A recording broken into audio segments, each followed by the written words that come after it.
সুপ্রিয় সাংবাদিকবৃন্দ, আপনাদেরকে আমাদের আজকের ব্রিফিংয়ে স্বাগত জানাচ্ছি। যে আপনারা জানেন যে গতকালকে রাতে বগুড়া জেলা কারাগার থেকে 4 জন মৃত্যুদণ্ডাদেশপ্রাপ্ত কয়েদি তারা পালিয়ে যায় এবং এই খবরটি আমরা জানতে পারি রাত্রি আনুমানিক 3:55 এবং এই খবরটি জানার পরেই আমাদের অতিরিক্ত পুলিশ সুপার প্রশাসনের অর্থ এবং অফিসার ইনচার্জ সদর থানা এবং সদর থানা ও সদর ফাঁড়ির যে সকল টহল দল যারা রাত্রিকালীন প্রহরায় ছিল তাদেরকে বেতার বার্তার মাধ্যমে সতর্ক করা হয় এবং আমাদের অফিসাররা তারা মাঠে বিভিন্ন জায়গায় অভিযান পরিচালনা করে এবং আমরা মূলত জেলখানার আশেপাশে যে জায়গাগুলো আছে সেগুলোকে সর্বোচ্চ গুরুত্ব দেই এবং এর ফলে আমরা কয়েকটি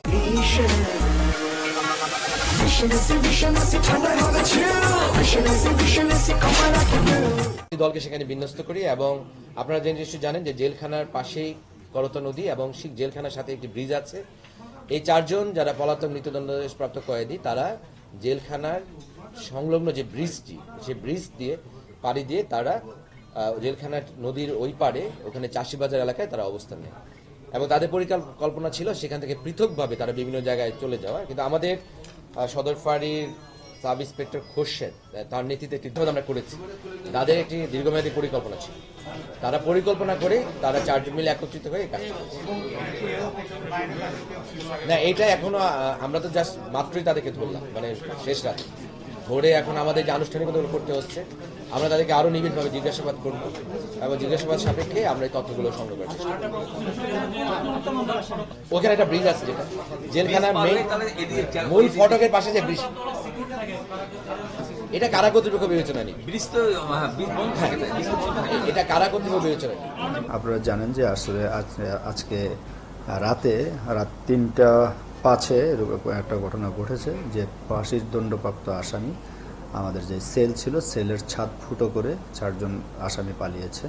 তো এইটা জেল সুপার সাহেব আমাকে অবহিত করেছেন 3:55 আমি খবর পেয়েছি। সাথে সাথে আমি এডিএম সাহেবকে নির্দেশনা দিয়েছি ভিজিট করার জন্য এবং এডিএম সাহেব পুলিশকে নির্দেশনা দেওয়া হয়েছে। এডিএম সাহেব সহ পুলিশ সহ নির্দেশনা পাওয়ার সাথে সাথেই আমরা প্রাথমিকভাবে যেটা করেছি নির্দেশনা দিয়েছি যে পুরো সদর থানা এবং আমাদের এই যে কারাগারের বাউন্ডারিতে যারা আছে এবং আশেপাশের এই এলাকাগুলোকে আমরা নিরাপত্তা চৌকি বসাই দিয়েছি এবং র্যাবের মাধ্যমে সহ।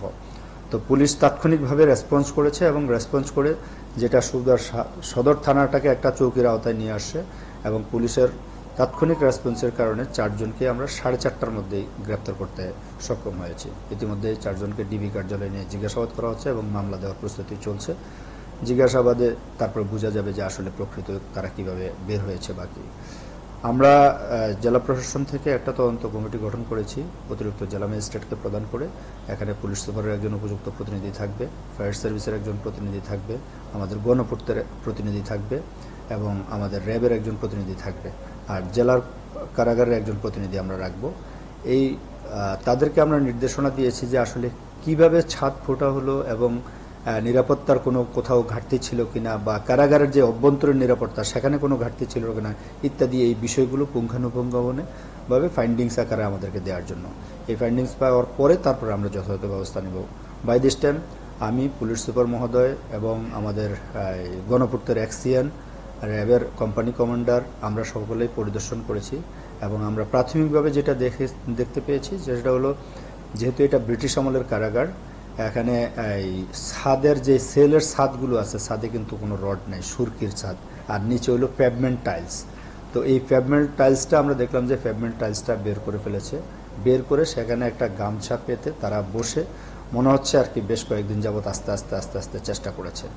তো হয়তো তদন্ত কমিটির রিপোর্ট পাওয়ার পরে আসলে প্রকৃত ঘটনাটা বের হয়ে আসবে। এই জন্যই আমরা গণপূর্তকেও রেখেছি এবং ফায়ার সার্ভিসকেও রেখেছি যে এখানে অন্য কোনো ইনস্ট্রুমেন্ট বাহিরের থেকে কেউ নিয়ে গিয়ে ব্যবহার করেছে কিনা। রিপোর্ট পাওয়ার পরে আমরা সংশ্লিষ্ট কর্তৃপক্ষকে অবহিত করব এবং ডিআইজি প্রিজন থেকেও একটা তদন্ত কমিটি হয়তো গঠন করা হবে। স্বরাষ্ট্র মন্ত্রণালয়কে আমরা অবহিত করেছি, আমাদের ঊর্ধ্বতন কর্তৃপক্ষ যারা আছে সবাইকে আমরা গঠনের প্রাথমিক রিপোর্ট আমরা দিয়ে দিয়েছি।